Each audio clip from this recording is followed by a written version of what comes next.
Ya. Kebablasan sing dolan, Nduk. Iya, heeh. Sire arep dolan ning Taman Juruk malah bablas ning Tawang Mangu. Ya. Kurang adem kok, Bu. Nggih, matur nuwun.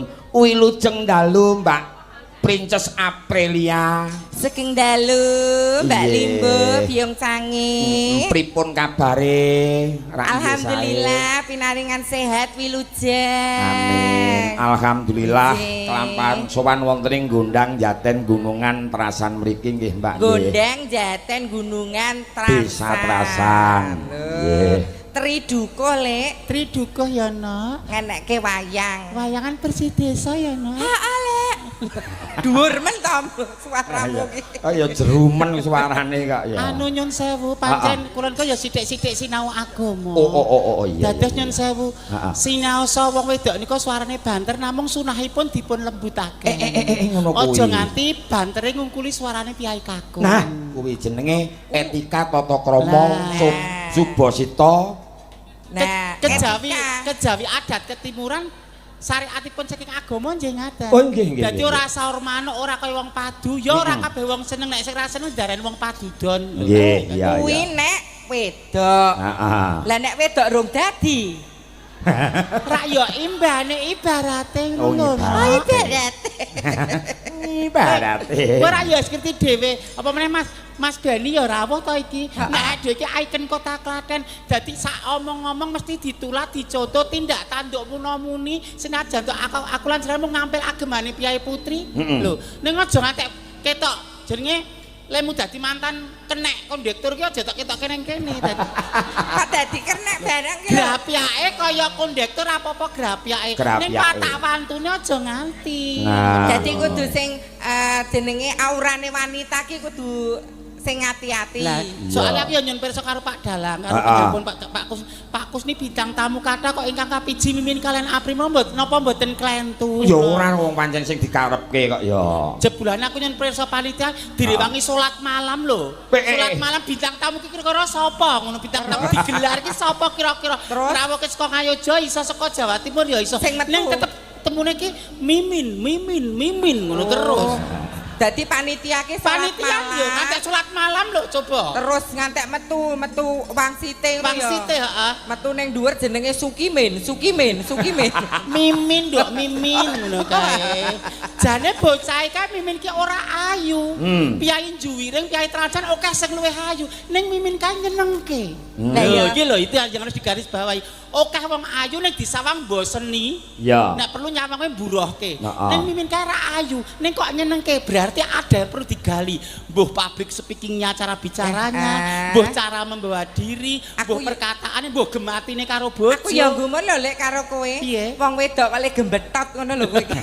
Kok wong wedok jenenge dedeg piatek Sri Gunung iki nek ngono kuwi Pri. Sri Gunung niku pripun?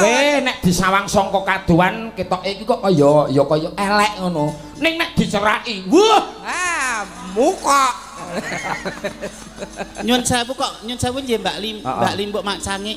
Sinden gangsal menika mung prai wayangan sakwene poso kok gelang kalung Mas Pices do pun kukut kabeh nek kula kok tesih wutuh nggih menika. Sinden nyun sewu kok ya nyun sewu mbok ya ngono ki ya ratus dintekke to Mbak. Ana kehidupan setelah lebaran. Aja kabeh tok entekke aku bodo kudu mewah, kudu sandangan apik, panganan kudu sing miroso. Ngormati ki ya perlu ning setelah lebaran itu kamu masih punya kebutuhan bayar sekolah anak, sesuk isih ana sumbangan, isih ana tilian sosial. Dadi aja golek gebyare tok mosok mas-masan nganti enteh kabeh lho sini. Kaya ndekmu ora katut ya, Le. Ora katut mergone aku iso manajemen wektu. Sebabe apa, Pri? Sebabe apa? Mergane mboten payu didol ane tukang sopi kok. Kok mbok umukke. Meneng nggo ngundakke rego ning kene men ketok. Nek mas-masan ketok mompir rak panitia ya wis menggalih to nek ketok mompir ngene iki. Kowe ngerti apa ora, Min? Mas Agustinus ki sing ngimpekke kowe iki tenanan. Kula menika biasa. Saestu napa namung menika namung. Alah kowe. Pendang dina iki jer aku Mbak Mimin saged Mas, saged. Agustinus menika. Lho, kowe iki wong wedok kok malah merih iki piye to kowe iki? Lekno mripatmu jerengen gobokmu. Ayune ayu kowe ne nyatane sing dikersake hamba. Urung ngerti pokal gawene kok engko ngerti anu pewujudane lah kok ngene malah ngundang geong Mas geong Katanaken Sugeng Rawuh paring kinurmatan Bapak Haryanto Bapak Wakil DPRD Wakil Ketua DPRD Mas Beni Bapak Wakil Bupati nggih tuku kuweni cacahe 3 Mas Beni Dek Princess I love you Oh Piye kowe men ayo aku Mimining langit dicokot iwak teri. Apa nih? Mantap. Mugi Mas Beni kebaing rezeki. Amin. Rezeki menika ya nulat sedulur ya rezeki, kesempatan yang diberikan oleh masyarakat ku ya rezeki. Dasare piyane berbudi bawa laksana. Ning aku meneng karo kowe. Nek ana pejabat rawuh aja pisan-pisan kowe njaluk saweran.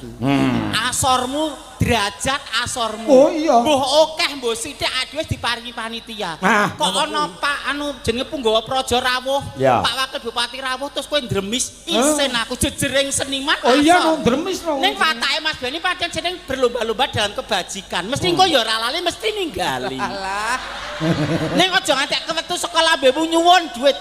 Capek gunung 100.000 Mas. Omene sriuning 200.000. Aja ngantek kewetu saka lambemu. Nek Mas Beni meksa adewe sapa wong jenenge dipaksa. Alah lambe dagelan. Dipaksa lho Pak, dipaksa lho. Bar ngombe oli apa piye kok nyumbang kok ditolak. Napa sak menika dipun aturi minggah Pak Haryanto kali Mas Beni. Oh nggih, cocok. Ning sak ora-orane sak tataran kudu panjenengan. Pak Undalu jane panggih ning sampun kondo. Oh, ning Glanggu ning kono kae Delanggu. Iya. Mboten ngirangi raos hormat Bapak Haryanto sekalian Mas Beni. Monggo kula aturi minggah wonten pepanggungan. Monggo kepareng minggah wonten ing pepanggungan Bapak Haryanto saha Bapak Beni ya. Monggo Pak Haryanto. Miwah Pak Beni kula entosi Pak Haryanto saha Mas Beni. Kegojekan kalih mimin apri Mas Beni. Mbak Princess, Mbak Mimin, panjenengane Bapak Haryanto kepareng paring sembako marang para warga masyarakat ing Gondang Trasan. Nggih, sembah nuwun. Nggih, yo saya tak pasrahke Purbawasesa karo Mbak Princess karo Mbak Mimin. Yen pangapunten Bapak Haryanto, formasinipun Bapak ingkang sebelah mrika. Mas Beni Ya ora bodho. Lho, sing sepuh ben karo le sepuh, ngono lho kok. Lho nek kula ngene iki ras kaya Bu Beni to. Wah. Umume priya. Pak monggo paring dawuh. Nuwun sewu Pak Haryanto. Nggih pun trimah-trimahaken kemawon. Jejer kan. Niki pun ideal nih. Wah. Kula mboten ayu ning menang gemati, Pak. Nggih. Telek. Nggih kula tak matur sedam nggih. Nggih monggo. Nggih, assalamualaikum warahmatullahi wabarakatuh. Waalaikumsalam. Ibu bapak sedaya, warga masyarakat Dukung Gondang, Desa Trasan ingkang kula hormati. Wabil khusus Bapak Kepala Desa beserta perangkatnya yang tidak bisa kami sebutkan satu persatu.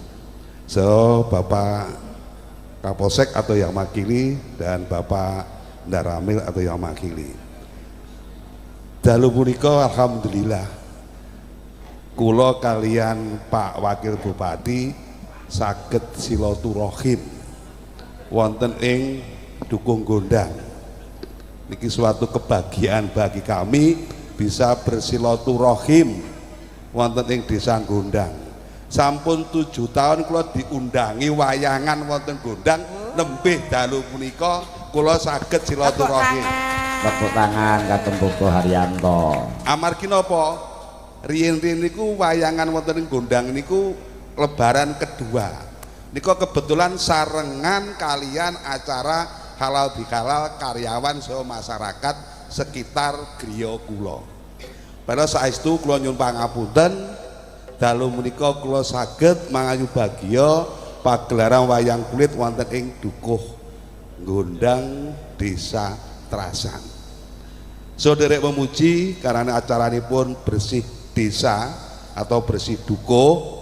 Kula nderek dedonga mugi-mugi warga masyarakat khususipun dukuh Gondang umumipun Desa Trasan mugi dipun paringi kesehatan, amin. Keselamatan, amin. So rezeki ingkang halal so barokah. Amin. Alhamdulillah dalam punika ugi kerawan bintang tamu ingkang sampun populer wonten ing khususipun Klaten maupun Indonesia ngoten ta, Pak? Nggih, Pak leres-leres, Pak. Lanjengan pun sehat dereng niki. Pangestunipun sampun, Pak, pun sehat. Ampun, sampun. Nggih, matur nuwun monggo menika masyarakat Dukuh Gondang Desa Trasan panjenengan hibur. Nggih, Pak. Marake bayare ya larang. Panjenengan pun ngendika ngoten lho, Bapak. Pripun? Kula menawi wonten mriko-mriko pancen pasang tarif, nami wonten wilayah Klaten mboten. Pancen nek area Klaten kuwi wilayah Duwiring ganggu nek maringi kula 12 yuta niku nggih mengono. Ning masalahipun ngeten, Mbak. Nggih.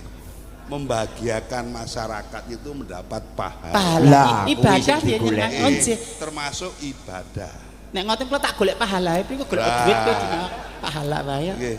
Mbak menawi semanten ingkang saged kula aturaken monggo Mbak Apri saha Mbak Mimin.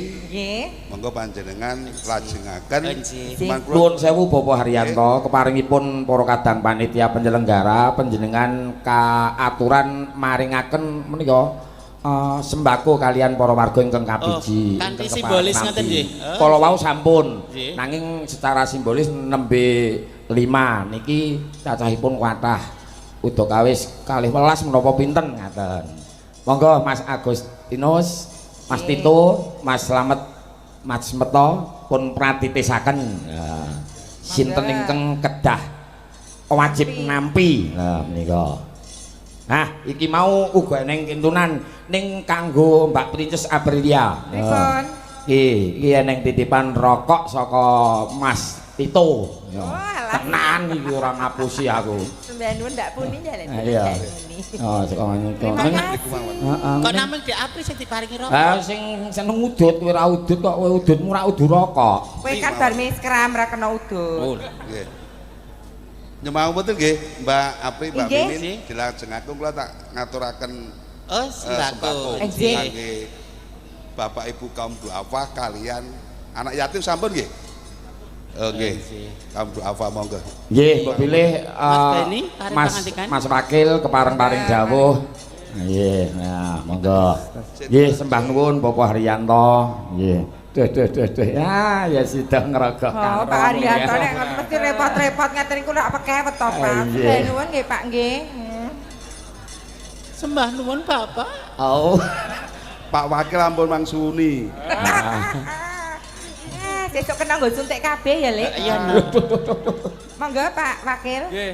Bismillahirrahmanirrahim. Assalamualaikum warahmatullahi wabarakatuh. Waalaikumsalam warahmatullahi wabarakatuh. Alhamdulillah sugeng dalu. Niki wau sampun kathah ingkang kula matur. Kula ten mriki ket jam 8 niki. Oh, luar biasa. Kalau mau kan formalipun Bapak menawi sak menika kan santai. mancing ajar-ajar kalian kaca seniman. Nggih, ngaturaken sugeng agem warga masyarakat wonten ing Dukuh Gondang Desa Trasan. Tentunipun donga kula kalian Bapak Haji Haryanto selaku Wakil Ketua DPRD Kabupaten Klaten sami mugi-mugi dipun paringi kesehatan sedanten. Amin. Warga masyarakat. Amin. Dipun paringi sae sedanten usahanipun. Amin.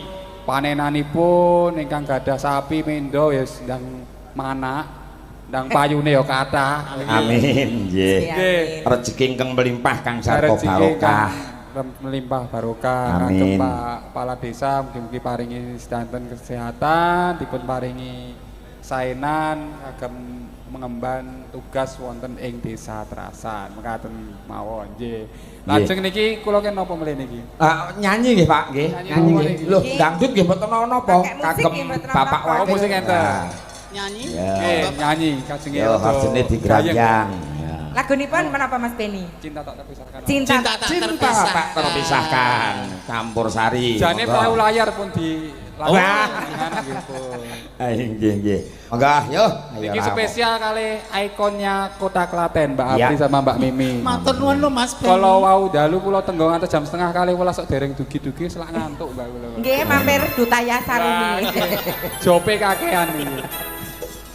Monggo yo. Yo sareng-sareng monggo. Ingkang boten saged rawuh wonten ing bangsal Gondang Jaten Gunungan Desa Trasan saged mirsani lumantar live streaming Eko Visual live streaming. Niki ikone dugi melih niki Mas Ribut. Wah nggih. Oh Mas Ribut to nggih, Mas Ribut mangke nggih. Nggih menika Mas Ribut Waja Pangarsa. Waja niku wesi. Waja Pangarsa. Waja niku untu, Pangarsa niku maju. Arep ngarani Ribut merongos kene kok. Kok angel menar ngomong. Nggih. Monggo rencang-rencang. Monggo Monggo. diaturke. Abila, Pak. Cinta tak terpisahkan. Klaten. Sakniki alih tugas. Nggih. Tugasnya sakniki kula paringke Mas Ribut. Oh. Ayo Mas nyambut damel. Waduh. Saderenge niki mumpung bodo-bodo kula nggih maringi Fitra. Bar nyamang Mas Beni terus nyamang Ribut langsung drop aku langsung. Sida sing entuk fitrah fakir miskin tenan iki. Anak yatim piatu tenan iki. Sembah nuwun Mas Beni. Alah. Nggih. Matur nuwun. Dah. Nggih mandhapipun ngatos-atos Mas Beni. Allah. Aku lho patenmu kerja ora tok subya-subya kaya ngono. Aku tok kon rekoso terus lho ra. Mas Beni ketembang monggo. Aku lho nyambut gawe rekoso tak wangi masuk angin tak wangi lara demik menungso kowe kok. Ora. Lah karepmu piye kan? Lah piye karepe piye tarinen? Kula mlokane kowe iki cara ngomong kowe iki rak ya angel kaya princes kuwi. Rumangsa apa-apa ora beneran. Mbak Limbok Mak Cangi. Heeh, piye? Ketoke nek ten panggung niku kula sing arogan, kula sing antagonis. Kenyataane apik niku sing wonge wingit. Ngono. Lah niku dadi kanca kula melu 15 tahun durung tau lho Idul Fitri. Lek njuk ngapura apa? Mbah Imin apa Mas Sukimin njuk ngapura durung pernah. Kowe iki metu bayi aku wong tuwa 50 tahun aku pisan. Lho sak ora-orane sadurunge bodor aku wis mara ning tekmu. Wis nggawani gula teh, wis gawake gula teh. Wis gawake panganan roti. Roti Roma kelapa sak bajing-bajinge tak katutke lho kan. Rumah kelapa ngono sak bajing-bajinge barang. Iya. Kok senengane kok. Sembah nuwun Mas Beni. Sembah nuwun Mas Beni, Pak Arianto sembah nuwun. Pak Lurah matur sembah nuwun. Pak Lurah isih timur lho, Jas. Lho, Pak Lurah. Tasih timur. Oh, Pak Lurah ingkang Pak Lurah sing jejer karo Pak Wakil. Kae lho Pak Lurah. Ya Allah. Pak Lurah keperuh. Pak, ya nyusul lah gak pisan ki suwan rene lho, Jas. Ya sapa ngerti iki orang bilang tak kenal maka tak sayang. Sugeng kula Bapak, mangapunten nggih. Niki sing diarani Mantasaning Widyawati tetungguling warang gono mustikaning kenyong nggih niki, Pak. Lah telek. Napa Pak Lurah minggah sekalian? Ah iya napa, Pak? Nggih, Kersa, monggo. Pak? Kersa, Pak. Oh, mboten. Oh, dadak dijemput, Lek. Pak Lurah kok ngendika ngene iki apa rumangsa nek dhewe hantu ya pemburu. Kalau takut lambekan tangan, kula senes hantu, kula niku bidadari, Pak. Bidadari apa? Nggih, mpun nek mboten kersa ngaturke panglipur rumiyin kalian. Iki ana pamundhut Mbak Mimin, Mbak Princes.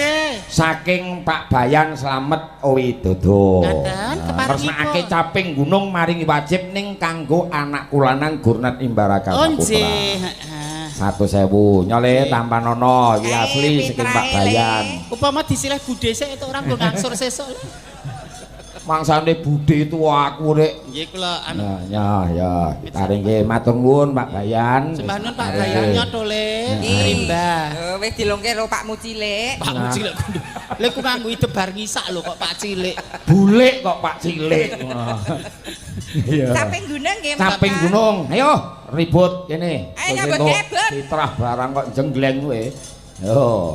Ayo Bud jenggleng. Kula bagian jembeng. Heeh. Sing ngerti jembengi apa? Jenggleng kok jembeng.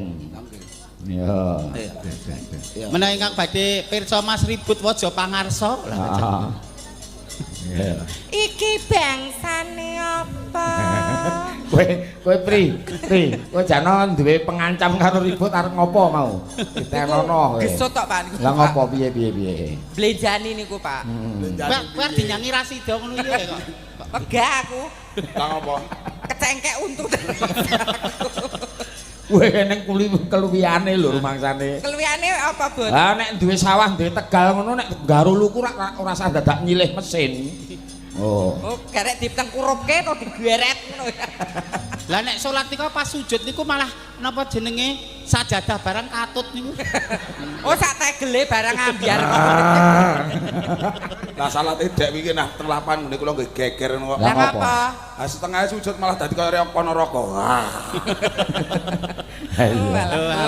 Ning yo tak elekke nek piyayi kene Piyayi Putri nek aja nganti ngesir ribut. Aja. Kandhane ono rapale ben ora turun ribut, Lek. Rapale sing wong meteng iki lho, Lek, kowe iki lho. Ibu-ibu ingkang badhe bobot ingkang usia produktif mboten sah mbatin Mas ribut kuwi ndak anake turu ribut nggih. Jirolu. Setan ratu yang demit randulit nyoro kidul randudul depek bosok leak-leok getih abang nyimpang getih putih ningkrih getih hereng meneng duwe bojo ayu marake kuru duwe bojo banci ngangeni ati duwe bojo ribut marake kalang kabut. Ekonomimu kan murak marik dadi bojomu kan sembrono mending duwe bojo dagelan kaya aku ngene. Napa? Mbane duwe bojo dalang apa? Rekoso. Lho dalang iki lho. Piye rumangsane? Dalang ki kayane akeh lho aja. Tak omongi. Poso keingi. Are garwane Pak Dalang. Kusni to, are njuk dit ngono, Pak, njuk dit jatah bulanan. Sing semar piye, Gur? Oh. Gur, Ora duit Gur. Oh. Ora kosek, ora engko tapi Oh. Lah nek kowe dijaluki dhuwit bojomu ora ndek bojo, Ding. apa ya payu to? Wong dibojone dipateni. Bojone ning Sukabumi. Jane mboten kula pateni niku. Lah ngopo? Nggih pancen pun jatah wong kula riyen ki ajeng etuk niku kan nggih cara wong Jawa aja lali Jawane. Piye. Sampeyan nggih pirsa ki ambak bojo kula ora ayu. Ya. Lah kula manut bapak secone arep golek bojo sing penting ciri-cirine ana 3. Ana 3. Sadurung golek bojo ning 3 ciri-cirine. Siji, golek wong wedok sing alise kandel. Lho, sebabe.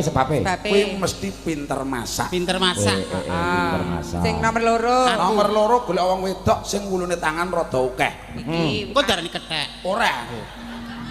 Kuwi Kuwi ciri-cirine apa kuwi? Kuwi nggo tangan kuwi wulune rada akeh mesti nek bengi ganas. Oh, ganas. Oh, terus sing ketelu. Sing nomor 3 aja pernah tok langgar, aja golek wong wedok ling wulu sikile akeh. Sebabe. Kuwi lenang bos banci. Kowe sembrono kowe, Bot. Kowe sembrono kowe. Jangan tak teteki kowe. Belum mulus iki. Iya, Ding, Lek. Wulune akeh. Iya. Yo, jengleng ki. Saben gombeng iki. Samping gunung, ya. Jengleng Mbak Mimin sik. Oke. Ya dirasake Bud. Kira-kira jengleng Mbak Mimin karo Mbak Apri iki penak ndi? Semaput ora iki. Nah, ora kok. Tuwa iki. Saben bengi nyawa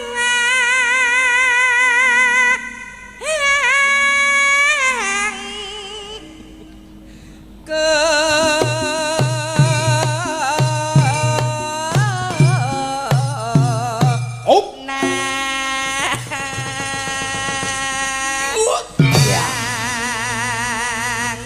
Piye Mas? Piye, Bos? Isih gurih to Mas? Gurih apa mak trek kaya blekongwan ngono.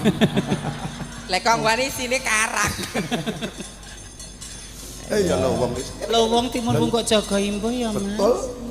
Yen macan atototo hamong karo Aduh. Janar kuning kono lho mbok jengleng ki Enak kene kok kuwi. kowe iki dijengleng kok malah kaya manuk ancel galeng ngono to lek iki Manuk kok ancel galeng ya. niku sing teng sawah sing itik-itik cerit ngono kan itik-itik cerit ngono kan Oh tengkek buta kuwi to? oh nek ndek ancel galeng Aku ki nek ngomong utawa kepindak mesti ana pedomane. Pedomane apa? Ana panduane. Iya. Iki makan aku itu arti jenggleng. Heeh. Nek sing kakung pasif, wong wedok kudu sing aktif. Aja ngantek ndebok. Soale saiki musimnya akeh ani-ani iki lho, Jas. Kok ndebok iki piye? Ndebok iki piye? Ani-ani pelakor iki akeh. Dadi kowe mau piye aku gayane? Oh, aku ngerti, Bud. Apa iki? Ngene iki mernahke. Antara mernahke utawa jambak. Hamong karo jana. Oh.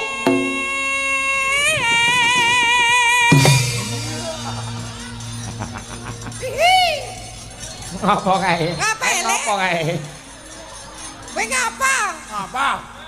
Istrimu adalah sawah ladangmu. Iya. Arta olah kanthi miring, kanthi ngadeg, kanthi monggo. Ning awake iki menungsa kanggo adape manusia. Udu kewan. Iya. Pamri apa men anak turunmu ndek rasa isin, rasa kewuh, rasa malu. Memperlakukan bojo kok koyo wong arep apa gobak sodol. Lah piye wong bojone we dalane buntu. Intinya perlakukanlah dengan baik, dengan lembut. Ngono lho. Berarti kudu kurang lembut. Heeh. Oke. Rene. Alon-alon lho. Dipethuk sik bojomu dipethuk kana. Ini kan cahayu kalah. Digendong, disayang. Iku digendong. Alah Gusti Allah. Yo. Alah, kowe kok gek gegere ribut bolong ora. Ora ling bolong, Pri. Aku gendong goceki apa ya iki?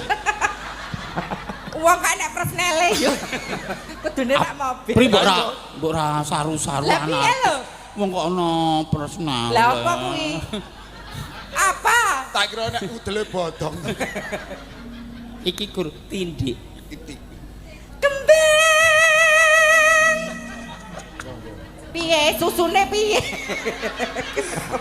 Mulane joget ora ngoyo-oyo. Mulane joget aja ngaya-ya lho, rak ya. Apa ya eneng susu kok nglumpuk. Lho lah, gombale miring paraan. Oh. Pernah nobut? Mama. Gayane iki. Tak keprok. Jual mahal men. Iki salahku kudune ngombeni bayi tak gobar tak ngombeni tanggaku. Lah temene ya tangga dhewe kan ya main rumah ketle seduluran to karepku ya wong ya ora kelong ya tak tempili to wong tangga. Wong ya ora kelong gur kulit do kulite apa? Do kulit ya nek aturane kok. Apa-apa kok dosa apa sithik dosa gur kulit do kulit ra kelong mati ya bosoke kok. Kowe iki wong kok kewan jane kok kowe iki. Saya itu lho, Bos. Heeh, piye? Nek gur kalih nyun sewu ibu-ibu niki kalih ibu wonten mriku. Heeh. Ampuh niki lho. Ceritane Lho, keluyanku. Ibu-ibu sing anu kan sing normal kan paling nek gatel gur dingetenke. Heeh. Nek niku iso dikebutke dipeme barang kok. Kene we nek anu iso dikum rinso bareng. Nek sinden-sinden kok iso dikum. Ya toh gila di. Ayo budget kena. Ayo jenggleng princess ganti. Aku Bud. Oke. Tak jamani dong sore ngat. Apa kuwi? Sore diunjuk bengi semangat. Kembang.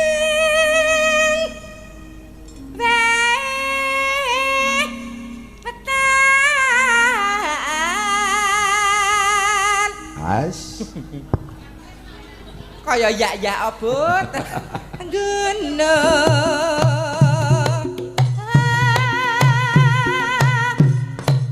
Oh. Iyat. Beda. Beda. Bedane piye? Gurih. Lah nek kono? Walah, sepo. Gurio nek kono kan dadak bayar, nek karo aku kan tak sedekah, kita niate sedekah aku. Nah, aku kan bayar karo aku kan tak sedekah, kita niati sedekah. Golek ganjaran kok. Golek ganjaran. Ganjaran niku pancen yo beda kok, Bos. Heeh. Antara enom rotuan niku beda. Bedane apa? Nek sing enom Heeh. niku mesti tesih rapet. Rapet. Nek lek tua mesti mlongoh. Lah kok iso? Iso. Nek ra percaya ngomong kok enom. 6. Nah, tua no. Tua. Lah, mlongoh to. Kandhane niku. Bareng wis kan enom nek enom piye? Enom mesti rapet. Nah, Enom. kowe ngomong kok tua. Tua. Lah, Tur nek tuwae mesti anu, apa? suarane gandem. Suarane gandem. Iya. contohnya. Coba aku muni ndak, kowe? Ndok. Iya ta ndoke gedhi to. Gedhi tenan. Gantem. Apa gedik? Pacitan saremi Ya.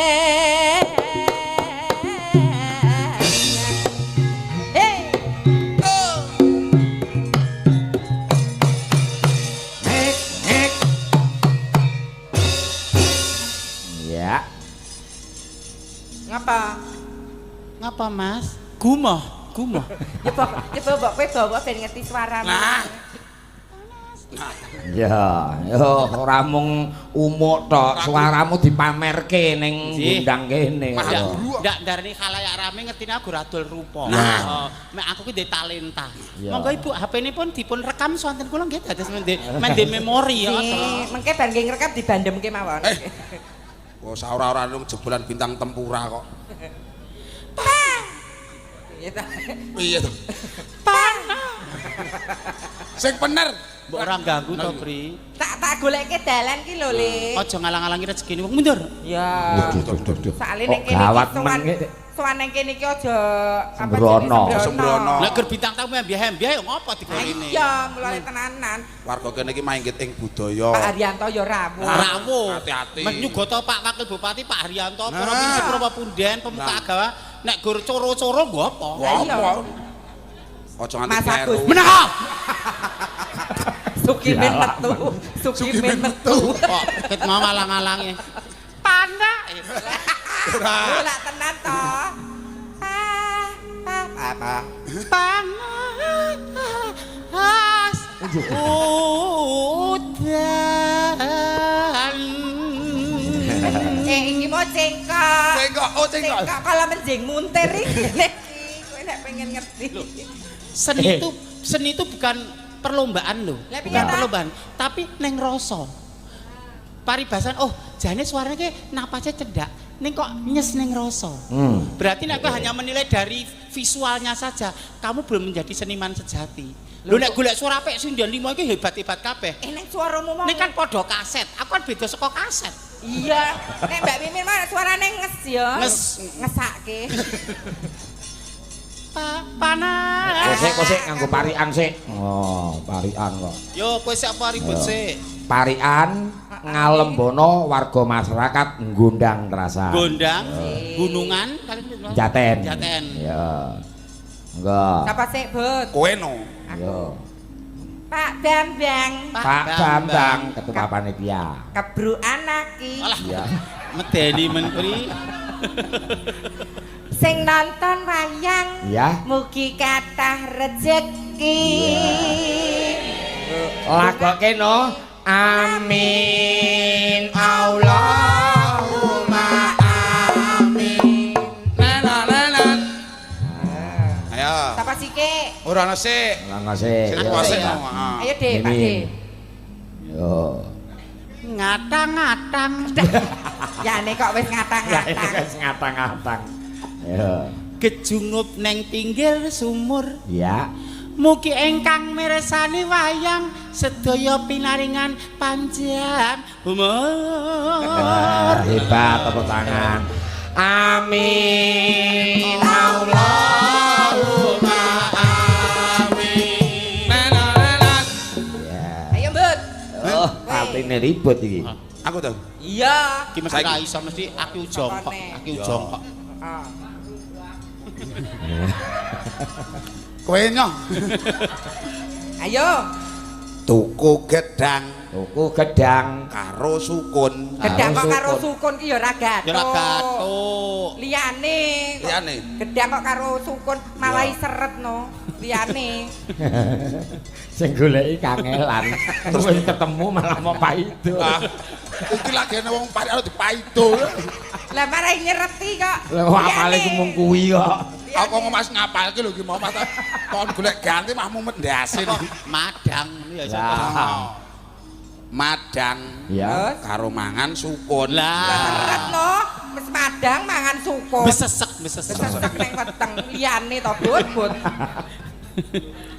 Wis. Bedang. Lah nek bedang karo sukun apa? Bedang. Bedangnya apa? Anu teh tongji. Oh iya. Terus Karo mangan sukun. Lah. Warga gondang mugi guyub rukun. Tepuk tangan kagem warga gondang. Perasan. Amin. Allahumma amin. Nena. Ayo puni. Ora lanjut. Kok le? Iya ya. Ya nak. Nanung. Ya jas. panas suteleng-aleng. Wasik. Aduh. Ayo Abang. Yalai. Jan. Ayo nih kalau paman. Lho, aku ngerti dok. Sing paman gento ngono to. Saya wengi lenange metu. Lah iya. Sindian apa Banaspati ya. Tapi genang.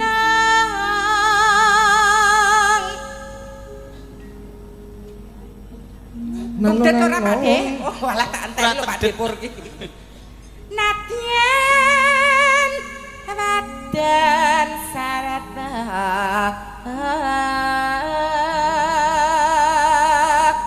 lanang.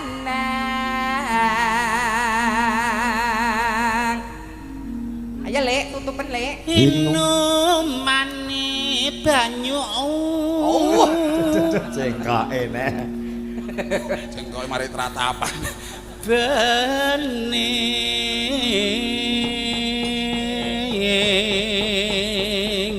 langsung digarap jaipongan kaya ngapa Mas Dunung. Neneng tak mong tuning tak ndok tun. Monggo yo kaya ngapa terus digeti yo Le Dunung ya. Kak kendang. Iya. Monggo. Dunung buka kendang. Oh sekaku. Heeh. Dek jenengan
Karo umum iki. Goyang eling muser. Ribut engko ning tekan ngomah gen bingung. Nek kula santai. Santai. Terus wonten hot cream tenang. Mulai garek pijet ya. Ya alah syukur bisa. Ya. Ya. Dono bisa.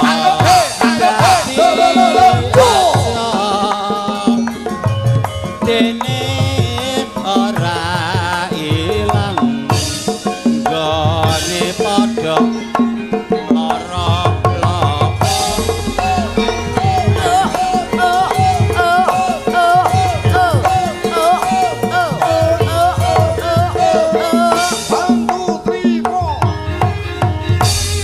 Terima kasih. sampun pamundutan Mbak Limbo. Ya ben leren sik Mbak Mimin saha Mbak Princess. Iki ngaturake nawala tumiba pangkon. Menika maringi wajib 700. Ya, saking Mas Tito ngersakake lagunya Lestari. Ya, diwaca sik. Uga ucapan Wilujeng Riyadi, Sugeng Riyadi, Mas Tito. Tak wacane sik, iki mau ndi ya? Ya. Duh. Ya, goleki. Nawala tumiba pangkon. Selamat malam Pak Dalang, kami dari Trio Malako Gunungan nyuwun lagu Tambal Ban Kalah Weton Suratan. Minal aidin wal faizin, mohon maaf lahir batin, matur sembah nuwun Pak Dalang, semoga tambah laris. Amin. Maringi wajib. Saya ketemu. Ya. Terus selanjutnya sugeng dalu Pak Dalang Kusni niki kula saking Gus Gapang Pasar endi iki? Ngeseng. Badhe nyuwun lagu Singkong dan Keju. Waduh. Oh njenenganipun Bapak Wakil Bupati Klaten Kepareng Kondur, Bapak Haryanto Kepareng Kondur ndherekaken sugeng tindak manggih rahayu tentrem, lestari bagya mulya saha amanah ngemban jejiban, matur sembah nuwun rawuhipun. Nah, ayung-ayung saha pujaningsih. Nah, oh ayang-ayang pujaningsih grup kece. Ngaturaken minal aidin wal faizin, mohon maaf lahir batin, matur sembah nuwun Pak Dalang, mugi tambah laris-laris kemawon. Sembah nuwun. Ribut ken ngerol Pak. Duh. Maringi wajib saya ketewu. Nah. Duh. Mau saka ngendi neh iki? Iki mau nawala lumantar WA. Ya, Nah. Golekane sik. Nah iki. Sugeng dalu Pak Dalang saking tim 11. Tim 11 net ajeng nyuwun lagu Lestari. Kalian derek salam kagem warga Tridukuh Gondang Jaten Gunungan Desa Trasan, mugi-mugi tansah pinaringan sehat lan kompak selalu nyawiji dadi siji. Matur nuwun. Ubur-ubur ikan lele sesuk ngundang Pak Kusni kalih Apri Mimin neh le. Ya, matur nuwun. Sembah nuwun Pak, lagunya Lestari. Matur nuwun diaturke engko ya. Matur nuwun. Terus nek iki lagune yo. Ya. Coba ki penyanyi gendi diselani yo nduk mumpuni jemeneng sik karo nduk Retno Muninggar ya. Monggo ya Ca, spotnya kayak apa? Berpacu dalam melodi bersama Habilowo. Iya. Monggo maringi wajib 1.000 matur nuwun ya. Ugi kagem Bapak Roni Dewan Perwakilan Rakyat Daerah Sukoharjo uga kepareng paring pambiyantu matur nuwun.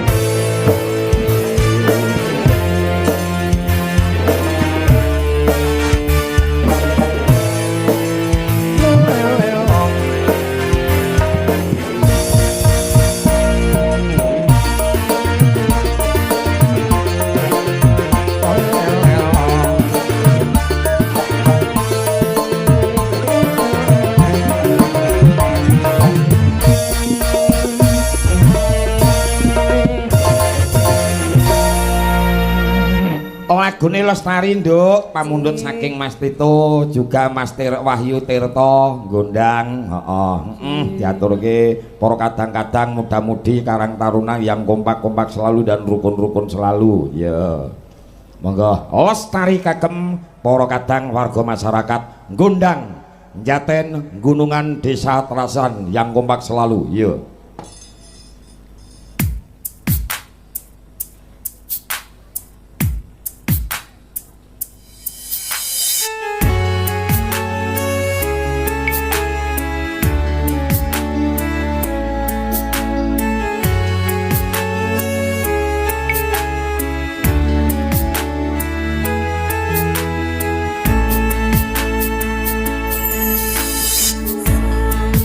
Dewi katon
kasih matur nuwun lestari lumantar halunan suara dari Mbak Mumpuni dan Mbak Retno Muninggar. Ya, matur nuwun.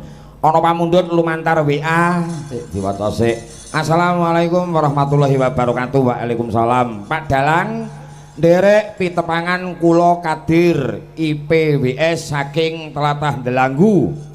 Nderek nyengkuyung mugi pagelaran dalu punika diparingi lancar, mugi tansah laris lan pinaringan kesehatan. Amin. Nyuwun lagu Lintang Asmara. Ya, Lintang Asmara. Ya. Maka penyanyi yang satu lagi dengan Mas Ribut, monggo yuk jemeneng kaya ngapa ya spotnya, monggo bermaju dalam melodi yuk.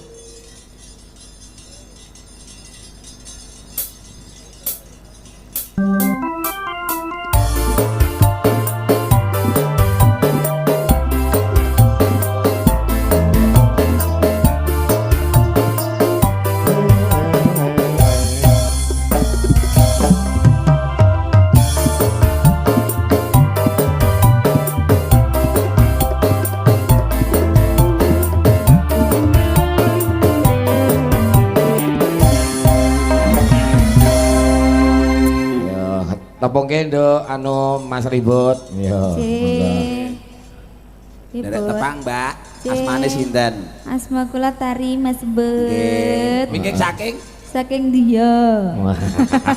Banyol ya. Banyol kowe apa? Menika saking Bluak. Saking Bluak Mbak Tari. Bluak, Pak. Enggak. Ya Lintang Asmara nduk pamundhut. Ya, diaturke. Monggo kaya ngapa diaturke. Ya. Lintang Asmara, you.